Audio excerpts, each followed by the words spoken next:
Welcome to the Farms.com Risk Management Daily Market Commentary for August 30th, Tuesday. This is Moe Augostino, Managing Commodity Strategist with Farms.com Risk Management. Well, we're at the 2011 Farm Progress Show in Decatur, Illinois. We're in front of one of our corporate accounts, Great Lakes Hybrid, at their exhibit booth, today we're talking about some of the what the farmers are suggesting here in Illinois, and we'll get to our main topic, which is crop conditions from last night's USDA report. It looks very dry, half an inch to 2 inches of rain maybe in 2 months in the state of Illinois. It looks like yields are probably 140. Some are suggesting that yields are closer to 100 than they are 200. It looks like, folks, we're in a drought, a mini drought.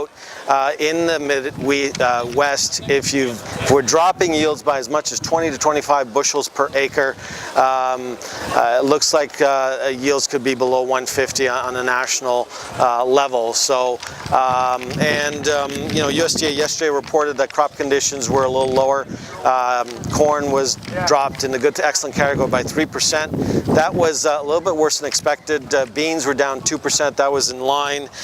Corn in the dough stage was 88% versus the 5-year average at 85, and dented was at 33% versus the 5-year at 54. So corn's off a little bit today, but looking like we're most likely heading to 8 or 8.21 a bushel, the June 2008 high.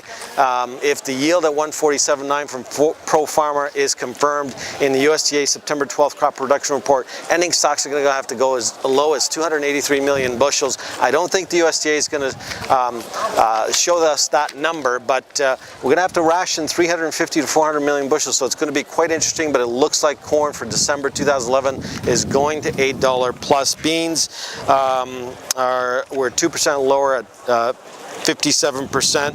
They need a drink, though. Market's very concerned that we're not going to get to fill those pods. We're not going to get the rain in the next couple of weeks. So beans now breaking above that $14 resistance, now approaching $14.55. We suggested on Friday we could see $14.50. We're now suggesting we could see $15 a bushel.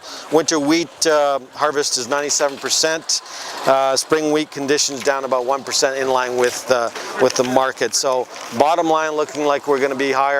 We're in a drought, unfortunately. It's one of those years where I think we're creating a perfect storm as we go into 2012. I'm also hearing that a lot of the seed companies are short seed going into 12, so there's no way that we're going to be able to plant 95 plus million acres we'll need unless demand is rationed dramatically. In other news, we got Canadian Wheat Board saying that wheat harvest 14% versus long-term average at 17%. National Australian Bank now lowering the total Australian wheat to 21.8 million metric tons. That's lower than their prior forecast of 24, and the government at 26.3. Manitoba Weekly Crop Report shows canola 30 to 50% harvested, wheat 90 to 100% harvested. China's grain trader Agri-Industry says pork prices have peaked. Government subsidies, high prices are going to cause production to start going up in September, and EU Stats Bureau lowered their outlook for 11-12 wheat by 0.4% to 136.4 million metric tons. Until next time, thanks for watching. Stay tuned. Tomorrow we'll do another daily from the 2011 Farm Progress Show in Decatur, Illinois. And if you're around and you're down, come out and check us out.